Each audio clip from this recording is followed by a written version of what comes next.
Great, thank you very much, and hi everybody. So we're here today to talk about Cortana Intelligence Suite.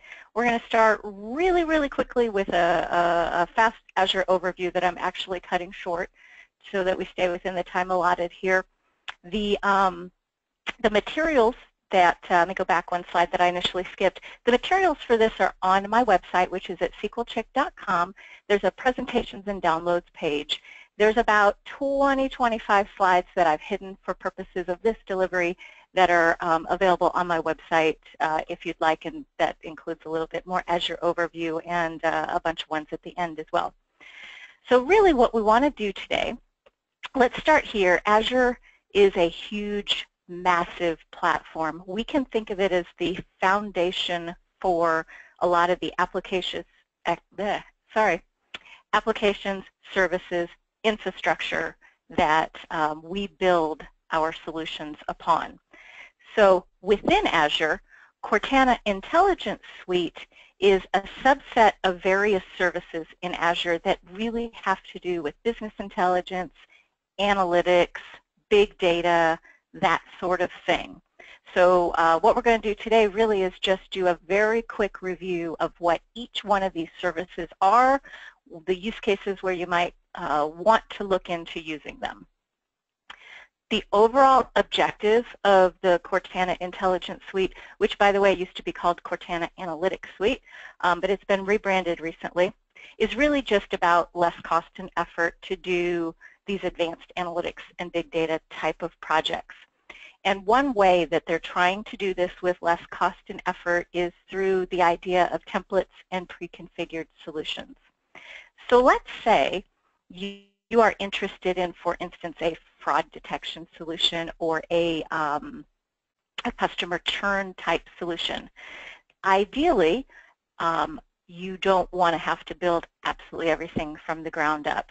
So it's in infancy now for sure, but where things are going is within this Cortana Intelligence Suite gallery, and the URL is at the bottom of the screen here. It actually used to be the machine learning gallery. And you can find various templates, experiments, tutorials, etc. in here. And some of these are quite literally solutions that you can then deploy to your own Azure environment and use to get started. So this is a good place to start for trying to find some different things to experiment with and get familiar with the components. There's also a lot of samples right in the Azure portal. Also samples sprinkled all throughout the Azure documentation. And then even within your Visual Studio projects, you will find create, new, and some various samples or tutorials right there too. So there's lots and lots of stuff sort of spread over numerous areas to get started quickly. So top part of the screen, these are the components that are officially under the umbrella of Cortana Intelligence Suite. Having said that, at the bottom of the screen, there's a whole bunch of other components that are absolutely going to be part of your solution that are not necessarily considered part of the suite, and that's perfectly fine. For purposes of scope, we're going to focus on the top level of the screen today, but just know that whether or not something's officially part of the suite or not usually doesn't really matter to me when we're formulating a solution. Current state, so we have a young set of services. So a lot of these are now generally available, but a couple of them are still in public preview. And a lot of things are still evolving, particularly around integration between the services and so forth. So I mention that so that you're very aware of that and knowing that it's still a little bit leading edge for at least some of the services in the suite. So definitely go with the approach of a small POC type of thing to prove out what you want to do before taking on a huge project so that you learn what isn't available earlier rather than later. So one of the first things I wanted to know when I heard of this is, why is it called Cortana anyway?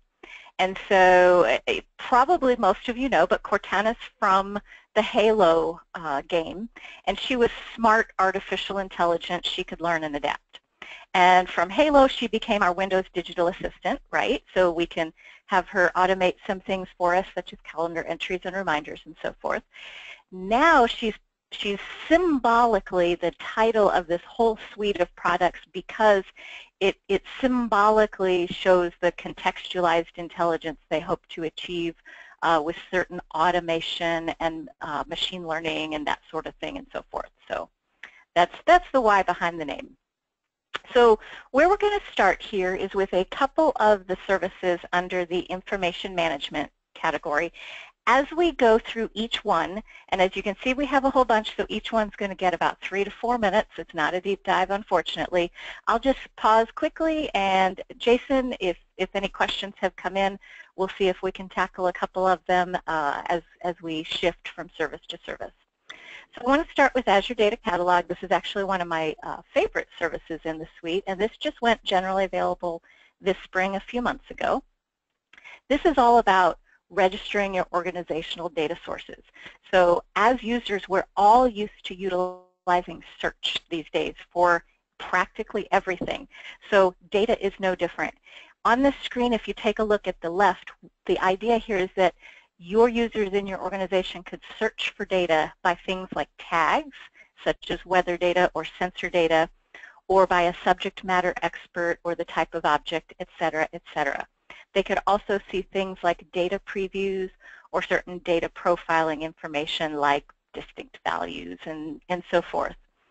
Where it gets really powerful, though, is when we start adding metadata to it.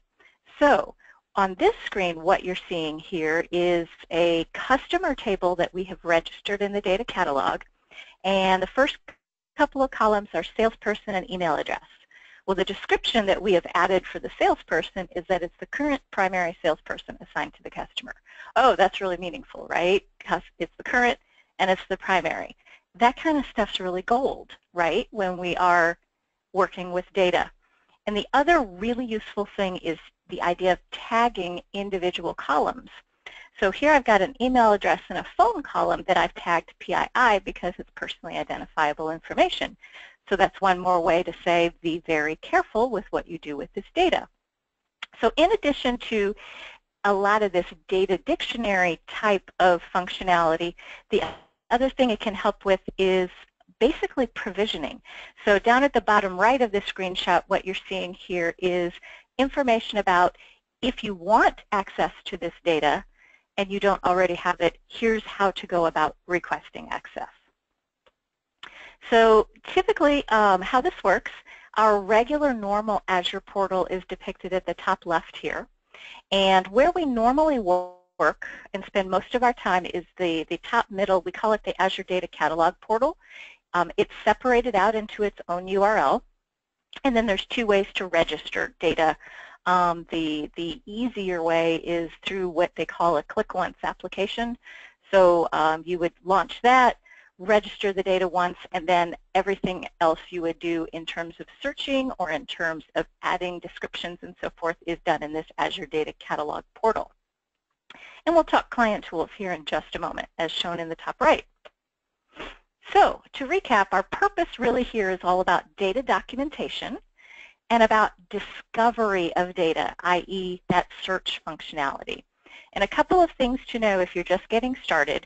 You have one data catalog per organization, so even if you have numerous subscriptions, you get one data catalog, and that's currently it's that way because they want to make sure, they being the Microsoft product team, that one data source is not registered 8 different ways that can be monumentally confusing. And the other thing is, much like Power BI, you can only sign in with an organizational account. And so, for instance, if you have an MSDN through your Outlook account like I do, you can't use Azure Data Catalog with that, but there's a really simple workaround, and I've blogged about it on my site, so you can check for that there. So common use cases, first, just sheer documentation. So it's a good user interface to be able to register and document your data sources. It can also be a good facilitator for self-service BI. So if you envision those power users that are accessing various data sources, they can check, is this the customer table that I really want, before bringing it in and so forth. capturing tribal knowledge is one of the big goals from the product team. So the idea here, though, is that you don't always have to go walk down the hall and ask Ted. It's hopefully documented in the system. Now, having said that, that's a huge culture change and is not necessarily always easy and fast to implement. The other thing that's a big culture change is the data discovery and provisioning aspect of it, and that's especially the change for your DBAs. And so the thing I want to emphasize is that your underlying data security is still here. What you're exposing is metadata, and then those sample rows that we mentioned a moment ago when we were looking at that screenshot, we can suppress that if in fact it's sensitive data, or implement masking or something to that effect. So building blocks. We're going to wrap up each section with building blocks. So step one here, let's say we want to register some metadata into our catalog from 3 different on-premises data sources. And let's say we also want to register a cloud data source such as a marketing database in our Azure environment.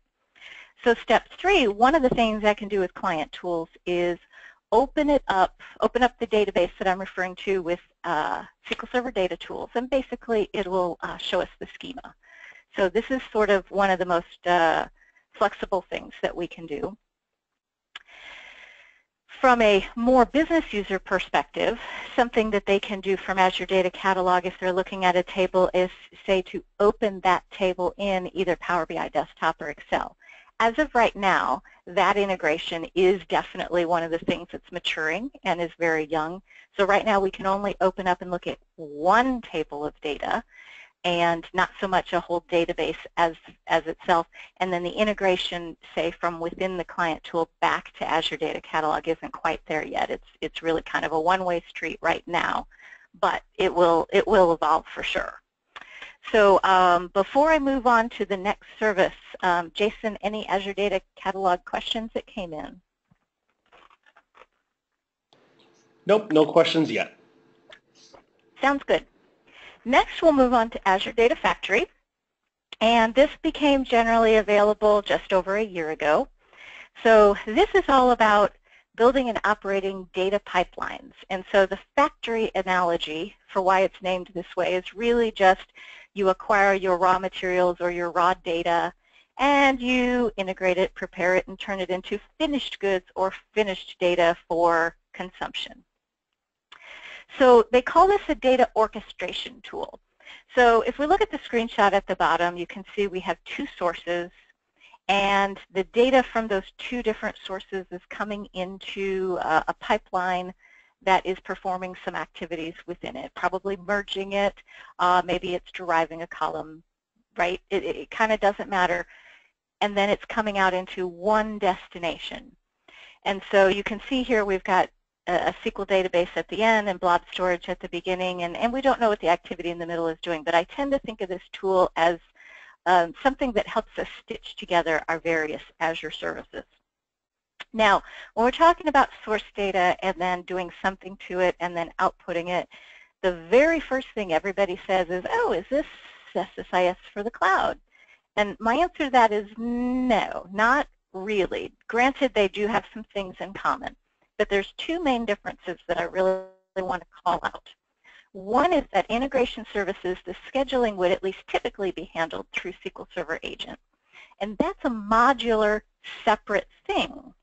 Whereas in Azure Data Factory, scheduling is quite literally built into your pipeline or the logic of what is being performed. So for me, that's a very big mind shift to get used to, that it's quite literally built right in.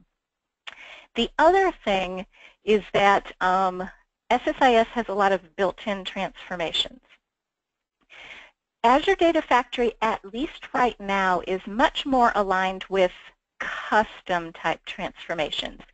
Activities right now are really oriented around running stored procedures, running a C# script, running a Hive script, running a Pig script. Now in preview right now, there is a copy transform to literally quite literally pick up a piece of data, copy it, and put it in a destination. And that does have a user interface in front of it. But right now, really everything else is oriented towards writing scripts, okay? So that's kind of the two major differences that I wanted to call out. The other thing to be aware of is that it's heavily oriented towards JSON. So here's kind of an example, and really JSON underlies absolutely everything in Azure. So it's really important for all of us that are involved with Azure to start getting familiar with it. And it's not a complex language. As soon as you start learning it, it's really not too bad. But definitely be aware that right now all of the creation of Azure Data Factory is done in JSON, with the exception of that one copy command that's in preview right now that has a user interface.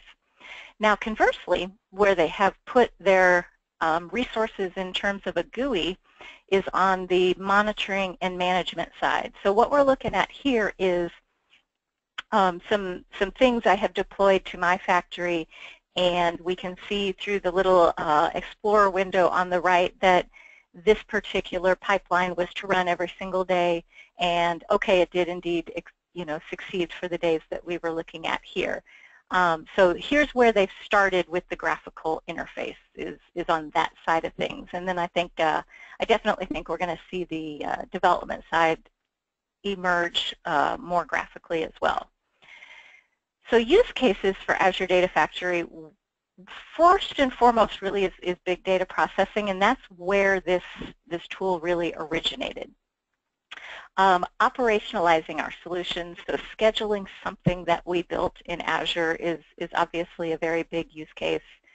Staging data in a supported data source, so some of our Azure services, we can only extract data from certain locations. So Azure Data Factory might be an easy way to pick it up and put it into some place where you need it. And then basically if you have multiple cloud sources, the need for Azure Data Factory will definitely start showing itself. So building blocks.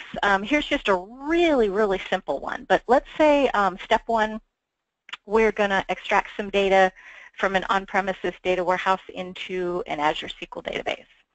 And the reason for this is because Azure Machine Learning, we want to use Azure SQL database as its supported data source. So in step two here, we're going to use machine learning, and we've got an API that we published because we finished it, and we'll talk more about that here in just a little bit to execute that model.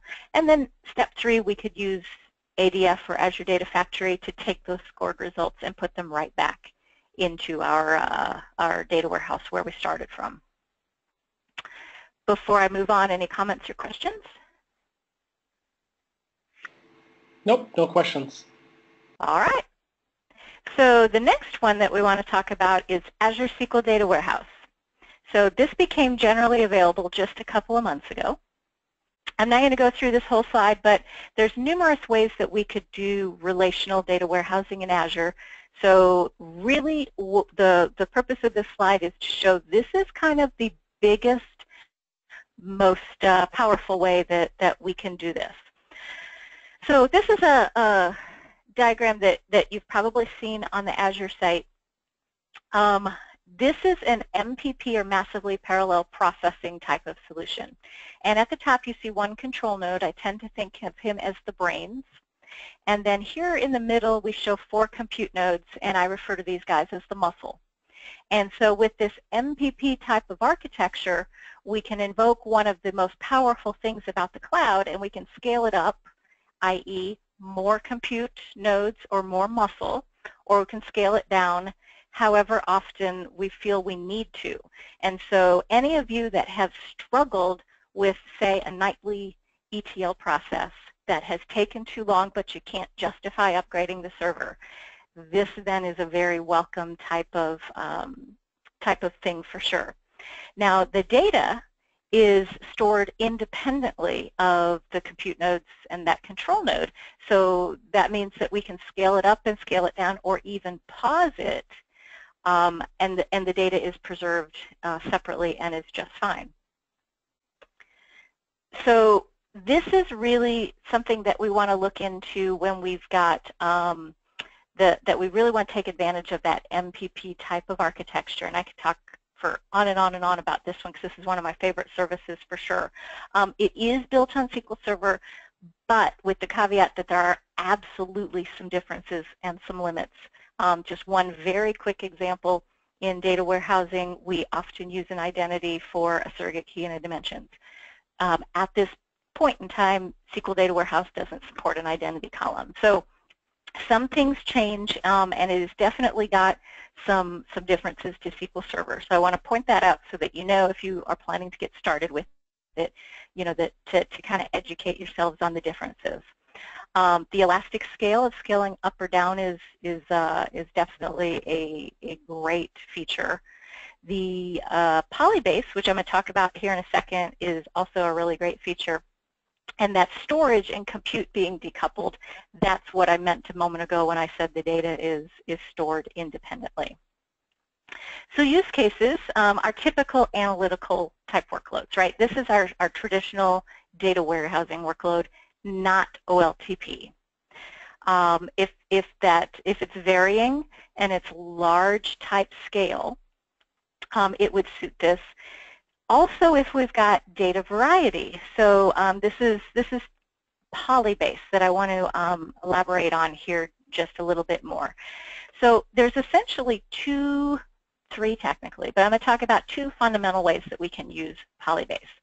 And the first way is that we want to query data that is not only in our data warehouse, but sitting over in blob storage. So in this diagram here, let's say we've got a driver name, a car model, and a state in our data warehouse. And then maybe I've got some telemetry data sitting over in Azure Blob Storage. And what I want to do is I want to issue one T-SQL query that reaches into both and basically issues a federated query. And as we show on the right here, unifies those results into one result set. And so that's a really flexible way to, the objective really is to avoid data movement. And so perhaps this is really useful for, we've got some new data and we're not really sure about the value of it. Well, let's not set up a huge data integration project before we know for sure what the value of the data is, what we want to do with it, and how we might want to store it. Now, maybe it will always be fine to use federated queries, and that's fine too. It just gives you lots of flexibility, right? So that's objective number one for using polybase. Now, that was to avoid data movement. Conversely, the second way of using polybase is purposely for data movement. Now, polybase right now is the recommended way for loading our SQL data warehouse in Azure because it implicitly understands how to parallelize across those compute nodes. So if I scaled up to DWUs or data warehouse units that say, for instance, had 10 compute nodes under the covers, it would understand how to parallelize across those, whereas if I just put an integration services package on it, it would not understand how to invoke the parallelism out of the box. So, building blocks. Step one, let's say we've got some web data that we want to ingest into blob storage. And step two, we're going to use Azure Data Factory to do some sort of processing and transforming the data. Inside this little dotted line, basically what I'm trying to depict there is sometimes with quote-unquote big data solutions, we like to leave our raw data separate and preserved, and then anything that we do to it goes into a separate curated data type of area. So that's what I'm showing there. Step three, we're going to load that data into our SQL data warehouse, and the 3 lines represent that we're using polybase to utilize our parallel processing capability. Step 4, maybe we also want to bring in some data from one of our on-premises line of business type systems, and we can use lots of different methods to do that. And then step 5, let's say that we also want to register in the data catalog. Now, registering the SQL data warehouse in the data catalog makes a whole lot of sense because that's certainly a user access point. Maybe that curated data that I transformed in my blob storage, maybe that's also exposed to some users, but not all. So, possible. Okay, the next thing that I want to talk about is Azure Data Lake, which is actually a composite of 3 different services. So the data lake store, which is at the bottom, is essentially what we call storage as a service, and he can support 2 different compute type services, which are our data lake analytics and our HDInsight. So let me step through each one of them here very briefly. Starting with Azure Data Lake Store, because he's kind of the bottom one that supports the other 2. This one and also Azure Data Lake Analytics are still both in public preview. So here, what we're really talking about is storing your data. So for instance, let's say you've got some web data, some device data, social media data, images, whatever. This is basically a Hadoop type file system that's suitable for storing all of those different files and formats at different frequencies that might come in streaming or batch or whatever. So the purpose here really is storage to support your Hadoop applications, and for that reason it's an HDFS type of file system. We have no size limitations, so that makes it a little bit different from blob storage, and there's no limits at all on what kind of format you can put in there. It really just is a file system sort of on steroids, right? It's got some advantages over blob storage, such as its ability to parallelize some read operations and implement some scaling type of functionality. The large file sizes with no limits at the container level and so forth are all make it alternatives to blob storage. Use cases, so one is our big data type of workloads. If we've got, say, an influx of data in a variety of formats and maybe we just need a place to store that original raw data, this is a great solution for that. We can handle our low latency data. Active archiving is a great use case. So for instance, maybe you need some data available to be queried once in a great while, but not really very often. This is a great solution for that type of thing. And then if you're implementing a Lambda architecture type of solution, where this fits is in the batch layer. It's definitely not considered part of the serving layer or the streaming layer. It's kind of our batch layer for storage. So the next piece is Azure Data Lake Analytics. This guy is the partner to the store we just talked about, so he's also in public preview. So on the left here we have the same thing we just saw, but now what we want to add on is the analytics part, which invokes what we call uSQL. And uSQL is basically all about job processing. It's a combination of T-SQL, or I should really just say SQL dialect, really, and C# to offer this really powerful language that can do, you know, a lot of really cool things. And what makes it interesting is, remember how we talked about scaling our SQL data warehouse a couple of moments ago? We can do that too with our Azure Data Lake Analytics, but instead of just turning the whole thing up or the whole thing down, we can scale at the job level. So in this screenshot you're seeing sort of at the top middle, job 1 is showing 2 nodes and job 2 is showing 5 nodes because we can scale at the job level, which is really cool functionality. And then we've also got the concept of a uSQL catalog, which basically lets us reuse some objects among various scripts and so forth. It implements a lot of database layer familiar type of objects for us.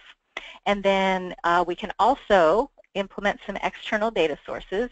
So that federated query we were talking about with Polybase before, and we were accessing data in blob storage as well as SQLDW, same idea here. We've got some data that we can get to in Azure SQL Data Warehouse, SQLDB, or our VM, or even blob storage via this uSQL syntax. And then we could marry it up with data sitting in our Azure Data Lake store. So here we're talking about big data processing. So this is really just about running those uSQL jobs. And the idea behind that really is simplification. So although there's some big data clusters behind the scenes, you're not interacting with them at all. Really what you're interacting with is that USQL to execute your jobs. So it's really all about just being convenient for you and an easy way to get started. Here's just a really quick example of what the USQL syntax might look like. One example that, I'm not a C# developer, but one example that I have heard that's a really good one is, let's say you've got some image data. C# can really easily reach into the header of that image and pull out that metadata, such as date the image was taken, for instance, right? Well, SQL, that's not something that we can do terribly easily, right? So that mix of functionality makes it really extensible and really flexible. And just like Polybase that we talked about before, USQL understands how to parallelize. So use cases, here is where you really just want to focus on your business logic. You want to run those jobs. You need to maybe manage some files. So scheduled type batch processes at night to take raw data in your store and move it into some sort of curated data is a perfect use case for Azure Data Lake Analytics. What this is not a perfect use case for is ad hoc query workloads. It's not that kind of language. Let's see here. The USQL being a fit is, if you've got C# skill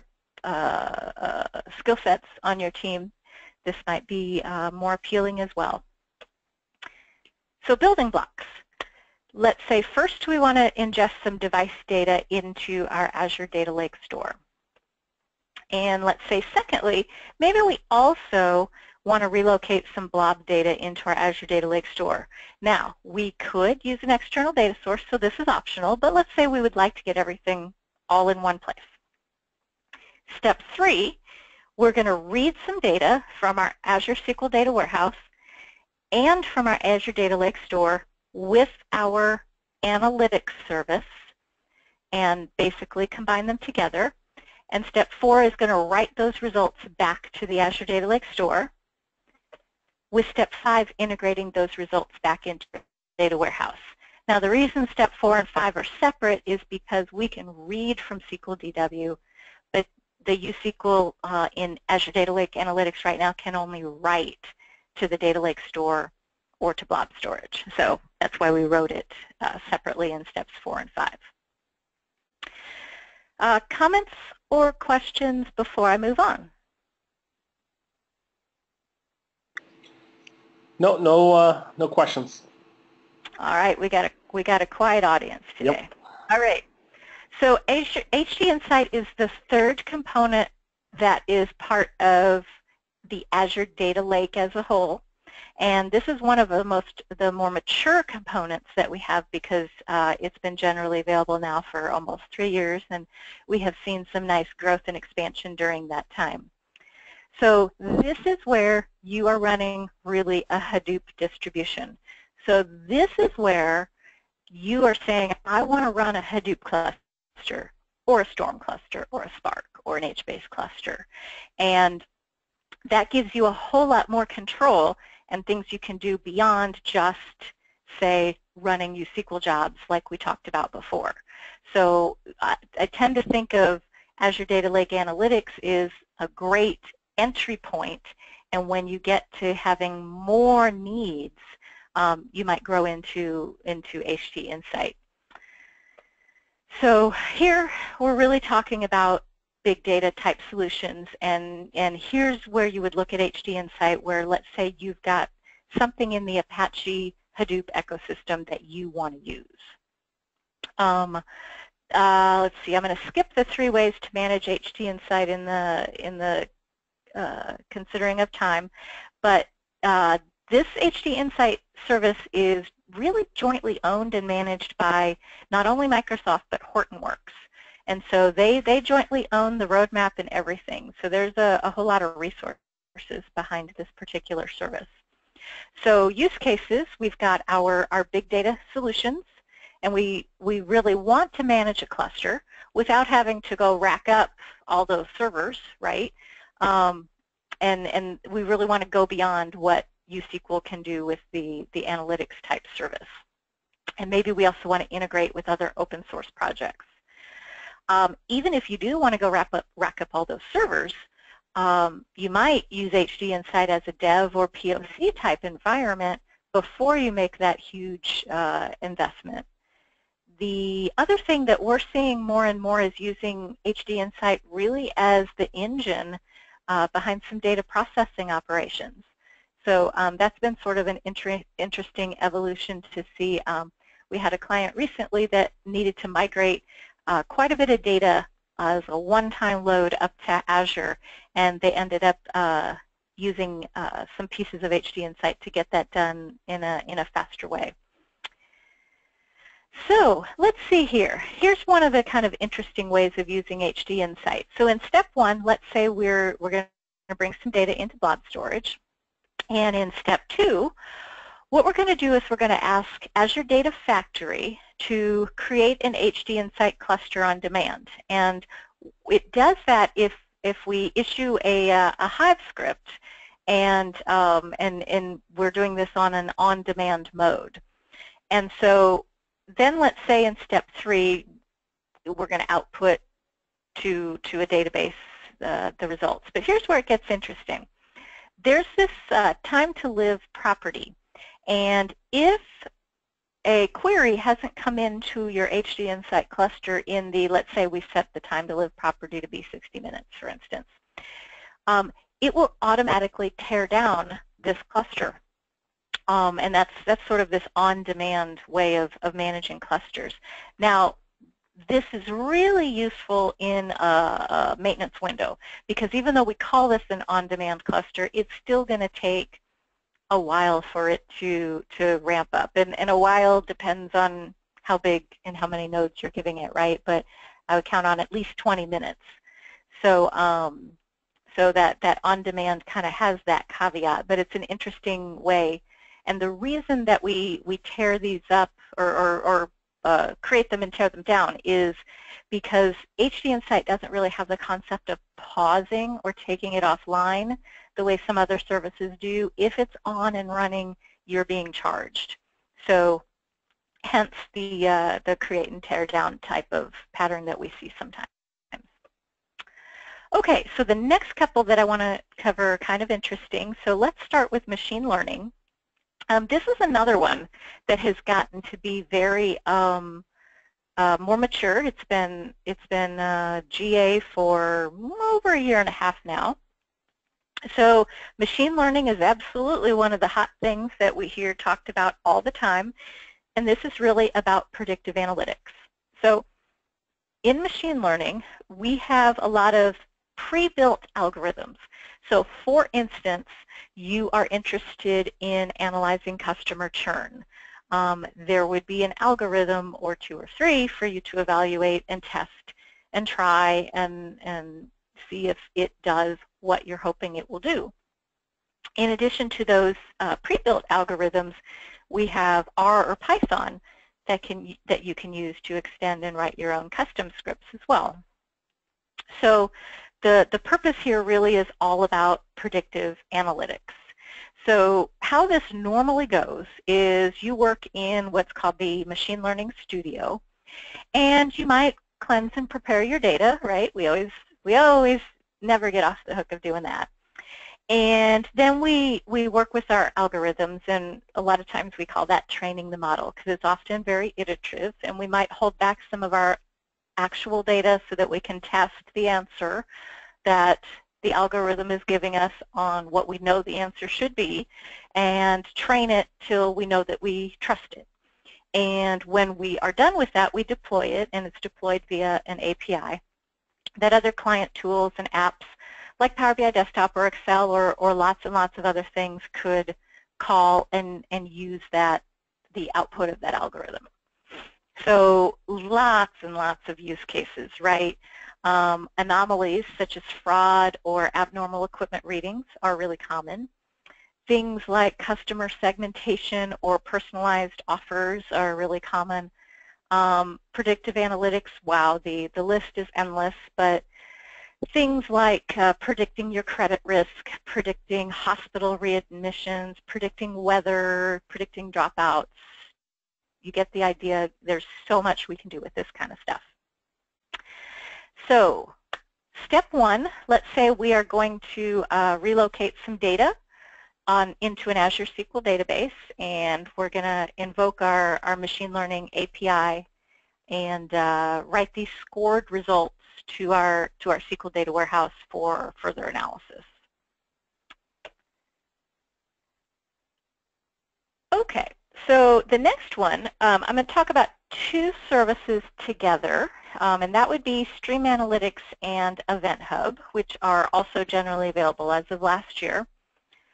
So how this works is Event Hub, which by the way can be used completely separately from Stream Analytics, but I'm going to keep them together here just to keep things simple. Event Hub is what's going to let us ingest data into Azure, and then Stream Analytics is really interesting. Basically, what you do is you define some input of your data, and in this case our input's Event Hub, and you define an output on the right, which we have two. Let's say we want to send some real-time streaming data to Power BI, and maybe we want to store that history as well in a database such as Azure SQL DB. And in between, we issue a SQL query, and it's a SQL-like query. It's not straight T-SQL, that's very close, for what we want to do with this data between its input and its output. So it really makes getting started with real-time or streaming data really pretty darn easy.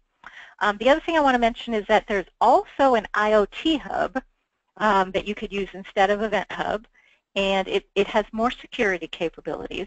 IoT Hub, for whatever reason, is not part of the Cortana Intelligence Suite, but Event Hub is. So don't know why, but that's the way it is. So really here we're talking about those streaming events and Internet of Things type of solutions. So use cases, lots and lots of them. This is another really hot type of topic that we hear about all the time. So device monitoring, telemetry, web logs, identity protection, right? If you get an alert on your phone to confirm a purchase, that would be a solution such as this. Demand-based pricing, we've all seen that flight go up in price versus what we checked 20 minutes ago. That sort of thing. Recently I ordered some furniture and I got an alert on my phone that the truck was 10 minutes out and the driver's not doing that.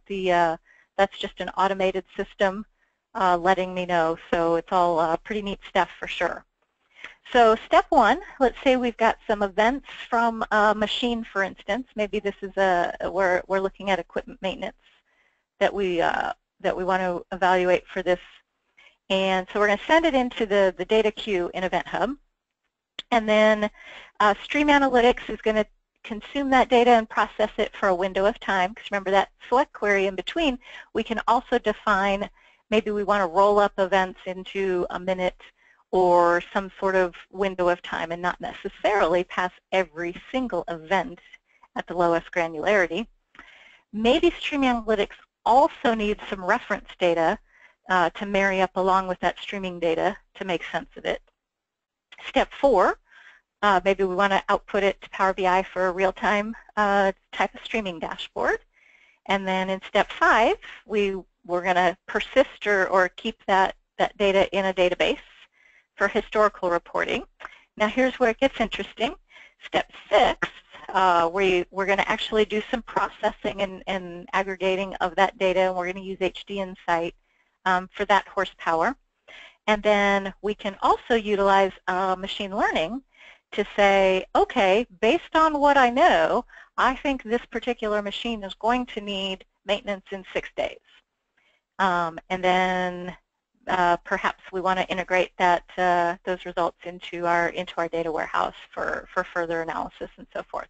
So this particular one, although I reformatted it, is really the exact same type of a process as the equipment maintenance solution on the gallery that I showed you at the beginning of the presentation. Okay, comments or questions, Jason, before I do the final piece? Yeah, there is a question that came in. It's regarding a couple sections back, Okay. regarding the Azure Data Warehouse coming from Yeah. from a normal on-premises MS SQL database environment. The asker finds it hard to understand the concept regarding the distribution in the Azure Data Warehouse tables. Example, distribution equals hash customer key, and find the best key for performance for many kinds of queries. They give tips for resources on this. Yeah, no, Jason, I think you can answer this a whole lot more than I can, but why don't we hold that for the end? Yeah. And then if we have a moment, we'll cover that for sure. But yeah, that's a really tough question, right? It is. You generally want something unique and all that kind of stuff. But okay, yep, Yep. We'll come back to that one. And then had one other question that just came in. Okay. How is this different from IoT? So essentially, I don't know if you're talking about the IoT Hub or just IoT in general. So the Stream Analytics really is to implement an IoT type solution.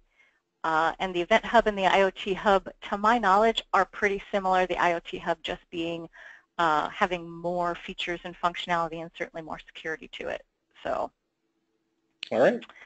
Okay, so we only have a few minutes left, so let me cover the last few pieces. Power BI has been GA for just over a year.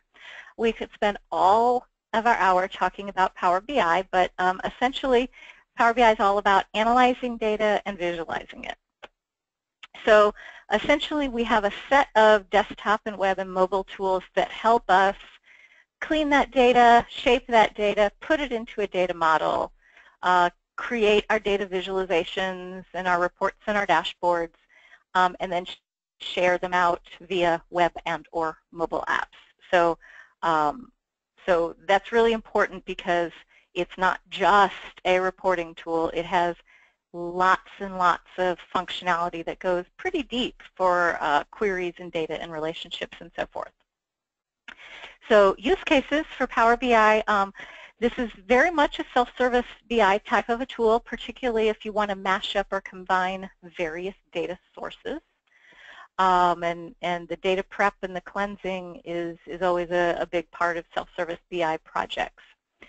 It also can be used as a front-end reporting tool. So in addition to bringing data into a data model that's stored inside of Power BI, you can use it in what we call a direct query or live query type of a mode, and that really just makes it a front-end tool like any other tool we've been using for years and years. It's also a great tool for prototyping. So even if we expect to build a big corporate BI solution, we've used Power BI lots of times to test out ideas, create some calcs, verify numbers, double check what users want before we invest too much time going and building it. It's got some nice third-party reporting apps as well, which are a really quick and easy entry point. So you essentially just key in your ID and your password, and then you've got some reports and dashboards. We laugh that that's a gateway. It's a gateway drug almost, though, because the first thing people always ask for is, oh, well, now I want to integrate this with some other type of data, right? So it in that case really gives us a good taste for what do people want and need, so then we know what to turn around and go build for them in an integrated fashion.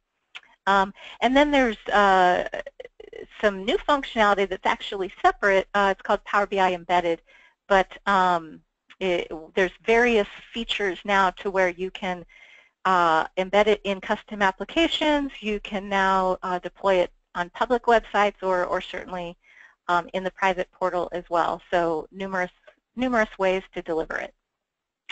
So here I kind of want to talk about two different ways that you would use Power BI. So starting at the top in step one, user's going to run report A, right? And this report A is using a live connection. So it's actually going to reach all the way back into the original data source through the gateway and present the data to that user. Now, a very different way to use Power BI, if we go with step A now at the bottom, the user's preparing a data mashup. So they're going to get some data from their data warehouse as well as a flat file and bring it into Power BI Desktop.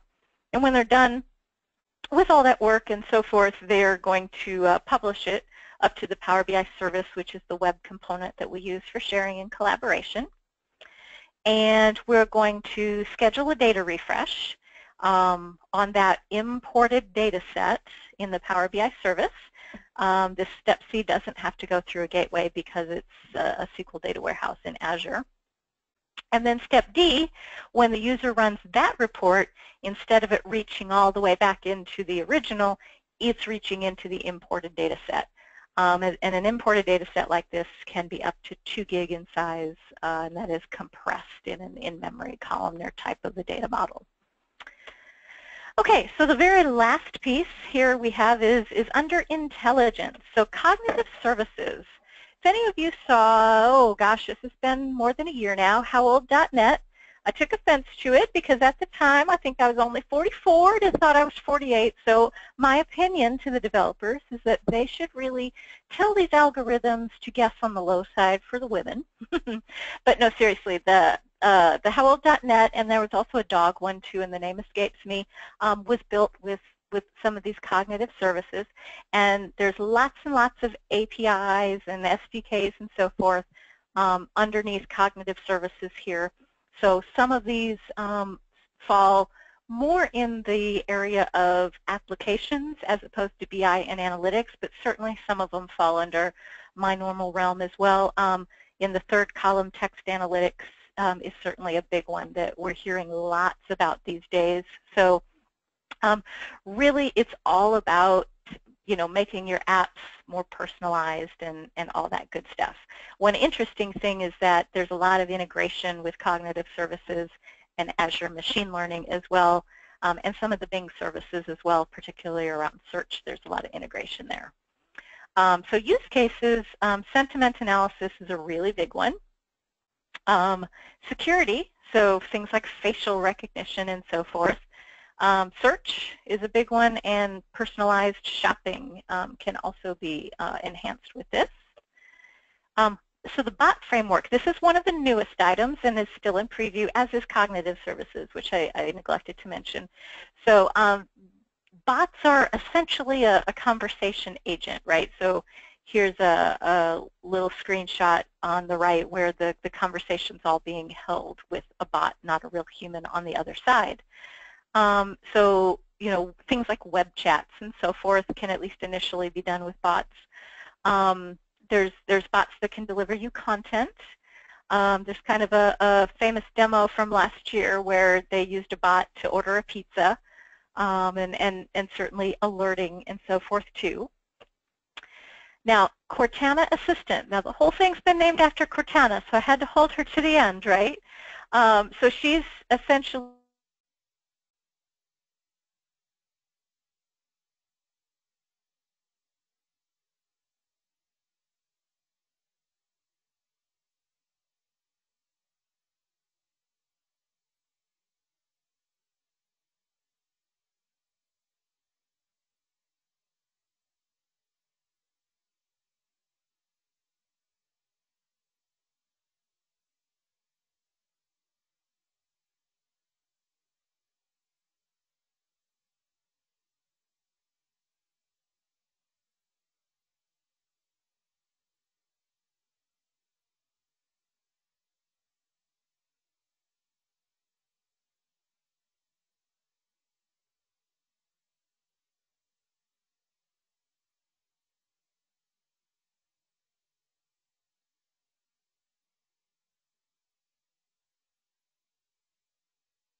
Hi, Melissa. Can you hear me?